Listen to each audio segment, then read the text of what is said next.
नहीं, जीव को अपना कर्म भोगना होता, संयोग बनता है, पूरा जाल बिछता है।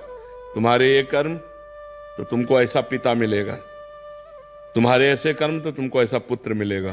वो कर्म का पूरा विधान मिलाया जाता है और पूरा परिवार बनता है उस जाल में। ये माँ है, ये बहन है, ये भाई है, ये पिता है, ये रिश्ता है, ये नाता है। जिसको जितना भोगना है उतना उसको दुख भोगना पड़ेगा। कर्म सबके उसमें मिलित होते हैं, तभी वो आकर उनका पुत्र बनता है, तभी उनकी माँ बनती, तभी उनका पिता बनता है। ऐसा नहीं कि केवल एक व्यक्ति का कर्म पूरे परिवार को दुख दे रहा है, नहीं, उसके भी कर्म उसमें जुड़े हुए हैं। पिता का पाप कर्म ऐसे पापी पुत्र को जन्म देगा जो जन्म से लेकर के मरण तक उसको नाना प्रकार के दुख ही दुख देगा।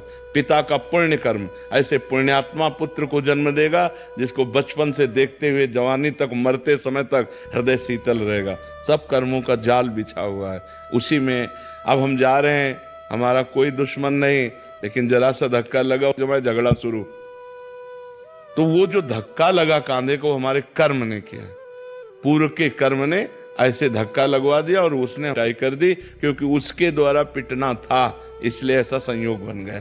कर्मों का बड़ा सूक्ष्म स्वरूप है, उसका निर्णय करना बहुत कठिन है, वो तो केवल भगवान ही जानते हैं। सुनो भरत भावी प्रबल, बिलख कहो मुनिनाथ, हानि लाभ जीवन मरण जस अपजस विधि हाथ। वो विधान भगवान के हाथ में है। जब जहां जीव का जैसा कर्म होता है उसको भोगना पड़ता है। और वो एक कर्म के साथ बहुत से कर्म जुड़े हुए होते हैं।